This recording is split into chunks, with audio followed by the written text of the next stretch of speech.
खामानि एबा साख्रि हांखुर जानाय लाइमोनफोरनि थाखाय गोजोनथाव खौरां।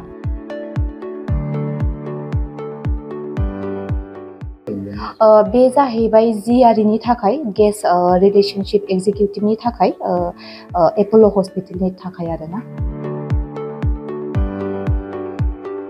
ग्रेजुवेट जानानै थानाय लाइमोनफोरनि थाखाय लानानै फैदों साख्रिनि मोनसे मोजां खाबु।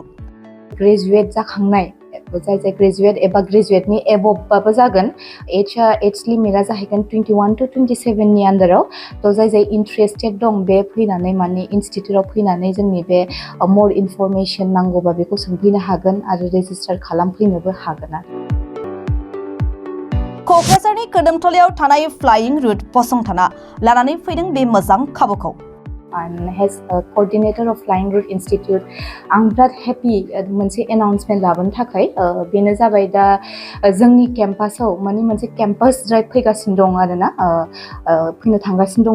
बेनो एपोलो हस्पिटालनि थाखाय एनि graduate candidate in any stream बिसोर माने फैनानै माने रेजिस्ट्रेशन खालामनो हागोन आरोना।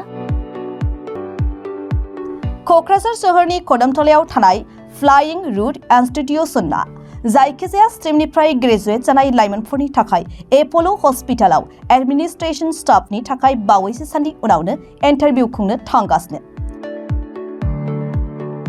जायखिजाया स्ट्रीमनिफ्राय ग्रेजुवेट जानाय गोसो गुदुं लाइमोनफोरा बे इन्टारभिउनि थाखाय आर'जलाइ गथायनो हागोन।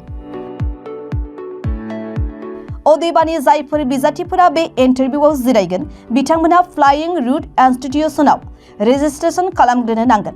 दासान्दि रेजिस्ट्रेशन खालामनाया सोलिगासिनो आरो रेजिस्ट्रेशन खालामखांनायनि उनाव माखासे साननि थाखाय फोरोंथाय होनायनिबो राहा खालामगोन। फ्लाइंग रुट इन्स्टिट्यूशनआ इन्टारभिउआव उथ्रिनाय एबा सायख'जानाय बिजाथिफोरखौ थोंजोङै एपोलो हस्पिटालाव एडमिनिस्ट्रेशन स्टाफनि थाखाय थिसनथाय होनाय जागोन।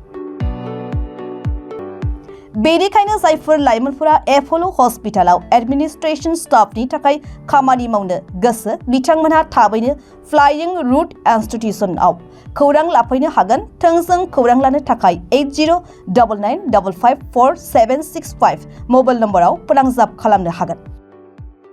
आंनि मुङा जाहैबाय Isha Brahma and has a coordinator of Flying Route Institute. आं बिराद हेपि मोनसे एनाउन्समेन्ट लाबोनो थाखाय बेनो जाबाय दा जोंनि केम्पासाव माने मोनसे केम्पास ड्राइभ फैगासिनो दं आरोना फैनो थांगासिनो दङ। बेनो एपोलो हस्पिटालनि थाखाय एनि graduate candidate in any stream बिसोर माने फैनानै माने रेजिस्ट्रेशन खालामनो हागोन आरोना। माने रेजिस्ट्रेशना दा जागासिनो दं। थ' दा जाय कैंडिडेट जाय ग्रेजुवेट जाखांनाय जाय ग्रेजुवेट एबा ग्रेजुवेटनि एबभबाबो जागोन। एज लिमिटआ जाहैगोन 21 to 27 नि आन्दाराव। थ' जाय इन्ट्रेस्टेड दं बे फैनानै माने इनस्टिटिउटआव फैनानै जोंनि बे मर इनफरमेसन नांगौबा बेखौ सोंफैनो हागोन आरो रेजिस्टार खालामफैनोबो हागोन आरो। मा जब जागोन? बे जाहैबाय जिआरनि थाखाय गेस्ट रिलेशनशिप एग्जिकिउटिवनि थाखाय एपोलो हस्पिटालनि थाखाय आरोना। इंटरव्यू सिस्टेमा माबायदि?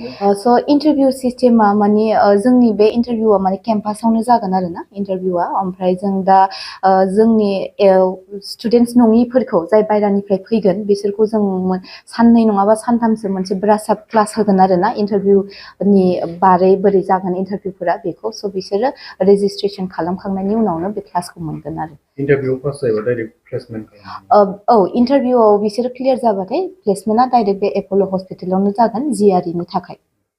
सेलारि मेनसन? सेलारियाथ' दा बिसोर मेनसन खालामनाय बायदिबा 35 to 45 नि गेजेराव मोनगोन आरोना। फार्स्ट बे स्टार्टिं सेलारि जाहैगोन आरोना। ओमफ्राय उनाव थाङै लासैनो इंक्रिमेन्ट जालांगोन आरो। साबेसेसो लानाय?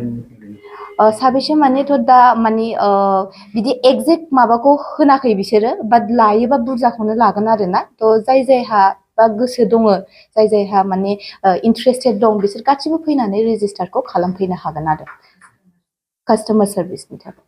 अनलि बिटिसि ना बिटिसिनि बाहेरानियाबो फैनो हागोन? बे गोसोसो बिटिआरनिल' नङा लाइक सोरबाफोर बायरानिबा दंबाबो बिसोरो जेनेबा नर्थ इस्टनि आन्दाराव आरोना जाय गोसो बिसोर गासिबो फैनानै रेजिस्टारखौ खालामफैनो हागोन।